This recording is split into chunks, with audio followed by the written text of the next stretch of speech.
Nowadays, you have to be pretty high up in a company to have a solid wood desk. Your desk is more likely made of pressed wood, an inexpensive alternative made from lumber byproducts. Particle board is a common type of pressed wood. Lumber mill leftovers provide the raw materials for particle board. The process starts with truckloads of sawdust. The next ingredients are wood shavings and wood chips from all types of lumber. They feed those chips and shavings into a large mill that works like a giant food processor, chopping them up into little bits. When the milling's done, the particles are between 0.2 and 5 millimeters big and less than 0.7 millimeters thick.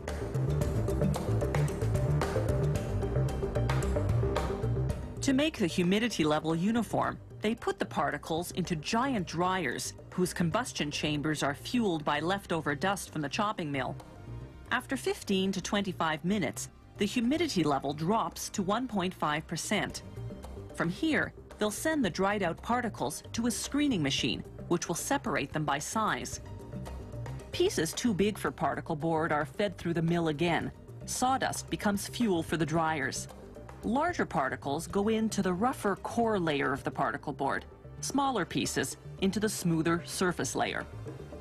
Meanwhile, the factory's glue department gets to work mixing resin, water, wax, and chemical hardeners. Machines mix the glue and the particles, then push out a long, continuous mat. A cold compressor forces the air out of the mat. Then a hot press activates the glue and forces it all together. Next, a saw cuts the continuous mat into large sheets called masterboards. They're still hot from the hot press, so they're put aside to cool for about a half hour. Once the masterboards are cool, they're sanded. Then a stacking machine piles them about 80 sheets high. A saw cuts them into a smaller, more manageable size to be sent off to the furniture factory. At the furniture factory, the first step is to laminate the particle board panels with a decorative covering. First, the glue spreader covers the board surface with glue. Then another machine sticks on a 4 to 5 foot strip of decorative paper fortified with resin, varnish, and other chemicals. This covering comes in many different colors and designs, from solids to imitation granite or wood. A blade cuts the paper between each board. Then a machine stacks the boards to prepare them for cutting. The saw cuts through 6 to 8 boards at a time, depending on their thickness. The next step is to cover the edges of the particle board. They take a strip made of PVC plastic that matches the laminate. They glue it over the edges, then trim it for a neat finish.